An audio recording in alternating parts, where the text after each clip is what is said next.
Hello friends, welcome back. My name is Anita. आज के topic में जानेंगे, सीखेंगे सिंपल फ्यूचर टेंस में active voice and passive voice का प्रयोग कहाँ और किस प्रकार किया जाता है। स्ट्रक्चर की पहचान भी कराऊंगी। आइडेंटिफिकेशन के साथ साथ उदाहरण से आपको समझाऊंगी कि सिंपल फ्यूचर टेंस के एक्टिव वॉइस से सिंपल फ्यूचर टेंस के पैसिव वॉइस में कन्वर्ट कैसे किया जाता है या चेंज कैसे किया जाता है, और रूल को डिटेल से समझाने वाली हूँ। इसलिए मेरा वीडियो लगातार अंत तक देखिए, समझिए, और सब्सक्राइब नहीं किए हैं तो प्लीज़ सब्सक्राइब कीजिए एंड लाइक करना बिल्कुल ही ना भूलें, ताकि मैं मोटिवेट होके आगे भी आपके लिए आसान तरीके का वीडियो हमेशा बनाते रहूँगी, ताकि आप भी इंग्लिश ग्रामर में 100% परफेक्ट हो जाइए और आपका जीवन सफल हो जाए, ऐसा मैं सोचती हूँ। तो आइए वीडियो की शुरुआत करते हैं। आपको जानकारी है, आपने सीखा है, जाना है कि सिंपल प्रेजेंट हो या सिंपल पास्ट टेंस हो, सबसे पहले सब्जेक्ट के बाद वर्ब देन ऑब्जेक्ट यूज़ किया जाता है। लेकिन सिंपल फ्यूचर टेंस में सब्जेक्ट के जस्ट बाद विल और शैल हेल्पिंग वर्ब के साथ वर्ब का फर्स्ट फॉर्म यूज़ किया जाता है, देन ऑब्जेक्ट यूज़ किए जाते हैं। और आपके सामने यहाँ अंतर समझाने, अंतर बताने के लिए मैंने हिंदी के वाक्य दिए गए हैं। जब एक्टिव वॉइस से पैसिव वॉइस में बदलते हैं तो हिंदी का वाक्य किस प्रकार होता है, आइए इसको मैं इंग्लिश में कन्वर्ट करके आपको बताती हूँ, ताकि आपको और भी कंसेप्ट क्लियर हो जाए। एक्टिव वॉइस को हम पैसिव वॉइस में कैसे बदलते हैं। आपको दो तरीके से पैसिव वॉइस में बदलना सिखाऊंगी, direct passive voice and indirect passive voice में बदलना। तो शुरुआत करते हैं एक्टिव वॉइस में। यहाँ देखिए, बिना सब्जेक्ट का वाक्य बिल्कुल अधूरा लगता है, क्योंकि एक्टिव वॉइस है, इसलिए कर्ता यानी क्रिया करने वाला कोई तो होना चाहिए, इसलिए सब्जेक्ट की प्रधानता होती है और सब्जेक्ट को सबसे पहले हम लिखते हैं। वह एक पत्र लिखेगा। इसे मैं इंग्लिश में बिना सब्जेक्ट का यूज़ करते हुए मैं लिख रही हूँ, ताकि आपको अंतर समझ में आ जाए। विल राइट और लेटर। एक्टिव वॉइस में सबसे अंत में ऑब्जेक्ट यूज़ किया जाता है और इसी ऑब्जेक्ट से पैसिव वॉइस में कन्वर्ट करते हैं, तो वाक्य की शुरुआत ऑब्जेक्ट से की जाती है और इसकी ही प्रधानता होती है।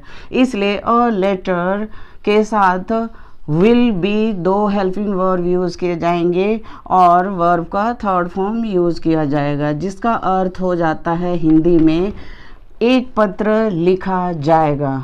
एक्टिव वॉइस में लिखेगा और पैसिव वॉइस में लिखा जाएगा। दूसरा है फीस देगा। वह फीस देगा और विल पे फीस।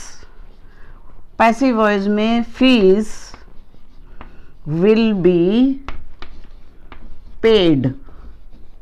इस तरह से वाक्य यहाँ फीस देगा और फीस दिए जाएंगे, दिए जाएंगे, ये अंतर है।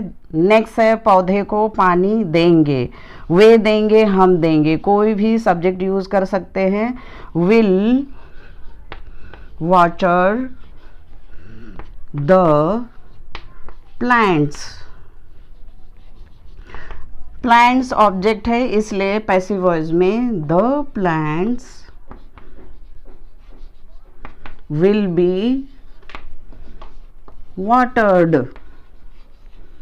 वर्ब का थर्ड फॉर्म यूज किया जाएगा, जिसका अर्थ होता है पौधे को पानी दिया जाएगा। इस तरह से आपने दोनों का अंतर समझ लिया। स्ट्रक्चर के अनुसार सब्जेक्ट के बाद हम विल शैल यूज करते हैं, देन वर्ब का फर्स्ट फॉर्म। अब यहाँ इंग्लिश के सेंटेंस देखिए, बिना सब्जेक्ट का वाक्य बिल्कुल इनकम्प्लीट है, आधा अधूरा है, इसलिए एक्टिव वॉइस में सब्जेक्ट की प्रधानता है, इसलिए सब्जेक्ट यूज करना बहुत ज़रूरी होता है। He will write letter, then वह फीस देगा। ही विल पे फीस। वे पौधे को पानी देंगे। दे विल वाटर द प्लांट्स। अब सब्जेक्ट को यूज़ करने के बाद सेंटेंस बिल्कुल कंप्लीट हो गया और अर्थपूर्ण हो गया। इस तरह से सब्जेक्ट के बाद विल देन वर्ब का फर्स्ट फॉर्म यूज़ किया।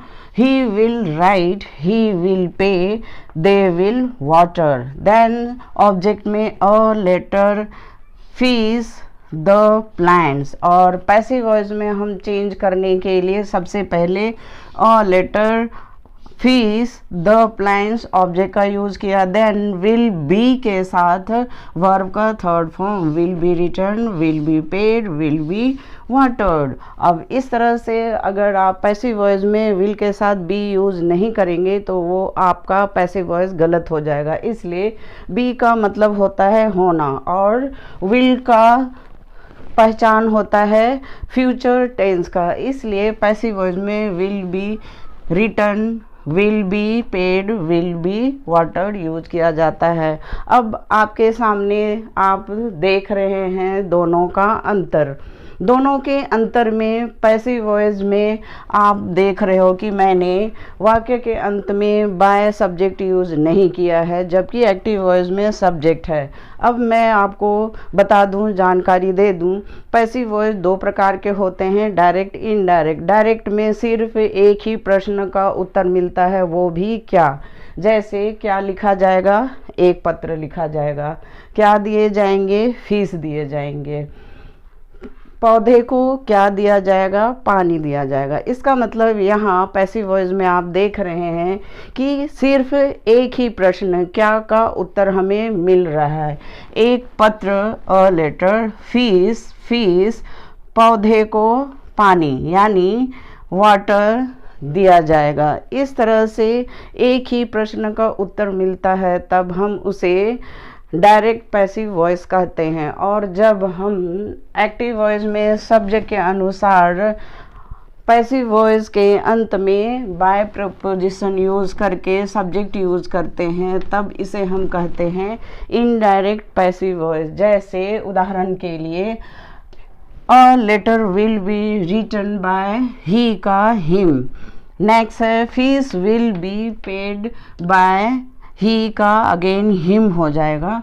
Next the plants will be watered by them. इस तरह से हमने दो तरीके से पैसिव वॉइस में कन्वर्ट किया एक्टिव वॉइस को, और इस तरह से आपने दोनों का अंतर भी समझ लिया। आपके सामने जो भी सेंटेंस मैंने लिखा है ये प्रत्यक्ष पैसिव वॉइस है, यानी डायरेक्ट पैसिव वॉइस का सेंटेंस है। और जब हम बाय के साथ सब्जेक्ट यूज़ करते हैं तो इनडायरेक्ट पैसिव वॉइस कहते हैं। जिसने भी मेरा पार्ट 5 वीडियो नहीं देखा है तो प्लीज़ वहाँ डिस्क्रिप्शन में लिंक दिए गए हैं, आप दोबारा वीडियो देख सकते हैं और समझ सकते हैं कि पैसिव वॉइस दो प्रकार के होते हैं, direct and indirect passive voice.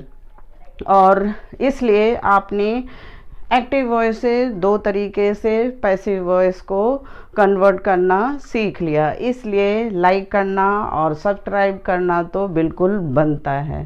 Thank you.